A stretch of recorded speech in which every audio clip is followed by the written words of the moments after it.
Foreign and domestic. I've been asked to speak about the legalities of the 14th, 15th, and 17th Amendment and why I believe that it's unconstitutional.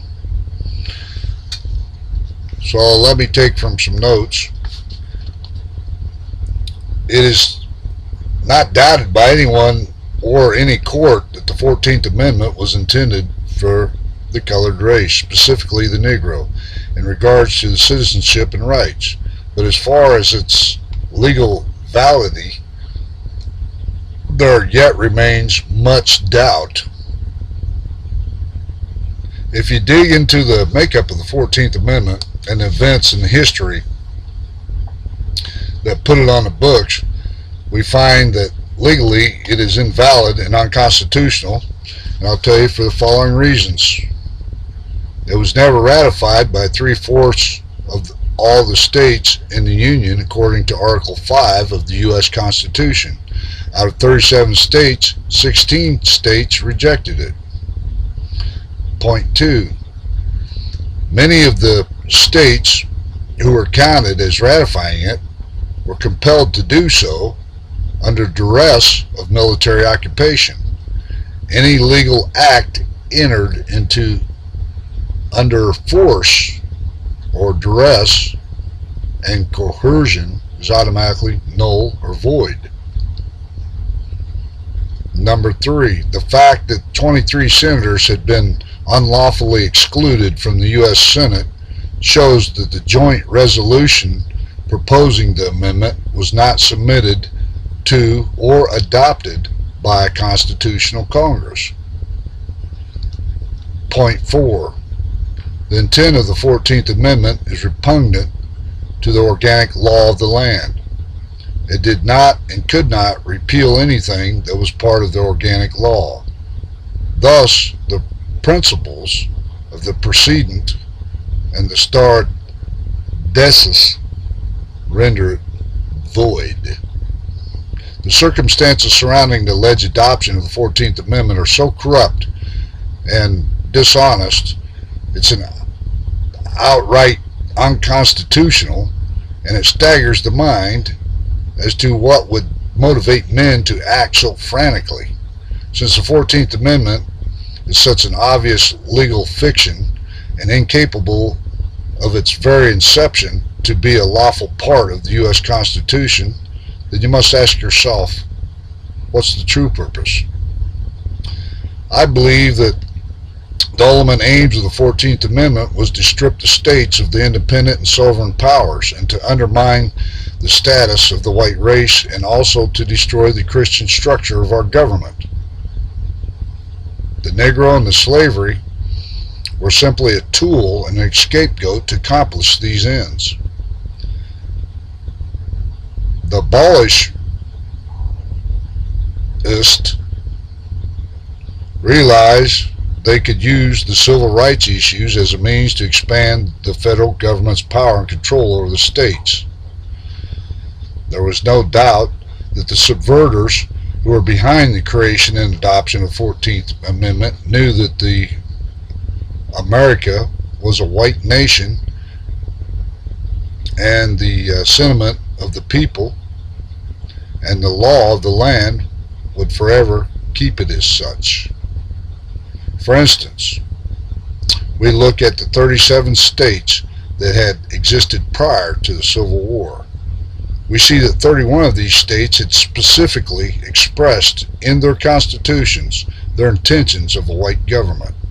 States such as New York, which never used the word white in their constitutions, had by legislative acts put property requirements on blacks for voting, which did not apply to the white persons, indicating that blacks were not regarded as citizens but subjects, along with whites in those states.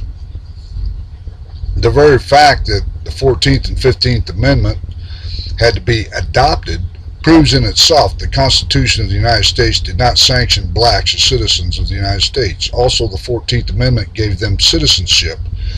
Why was the 15th Amendment needed to protect their right to vote? Why did the 14th Amendment have to be reiterated, the privilege and and immunity clause of Article 4, Section 2 of the Constitution, or the due process of law and clause of the Fifth Amendment. Why would it not suffice to say Negroes are citizens, or all persons are citizens regardless of race? If the 14th Amendment had specifically stated its true legal meaning, it would have been universally opposed. However, the amendment did not change the U.S. Constitution, but rather created another Constitution, which legally has nothing to do with the U.S. Constitution.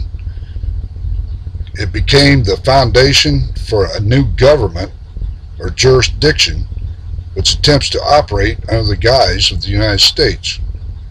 Thus, the blacks never became citizens under the U.S. Constitution, but became subjects under the 14th Amendment.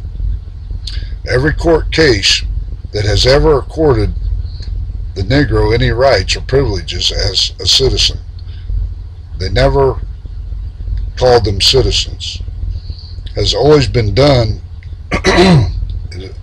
and the ones who have, it's always been done through the 14th Amendment and never under the original Constitution itself. The 14th Amendment has had no direct legal effect on the state's sovereign powers. State laws had recognized white sovereignty and segregation of Negroes via the Jim Crow law were upheld by courts as not violating the 14th Amendment. Laws requiring the separation of whites and colored races in railroad coaches were upheld. Laws prohibiting Negroes from marrying whites was upheld. Laws prohibiting colored persons from attending the same schools as whites was upheld. Civil rights acts by the Congress requiring full and equal use of the accommodations and privileges of inns and hotels were held unconstitutional. And a Congressional Act 16 Stat 140, designed to penalize all state officers who deprived anyone of the right to vote on account of race or color, was found to be unconstitutional. These decisions were legally possible due to the fact that 1. Negroes were not citizens under the original Constitution, and 2.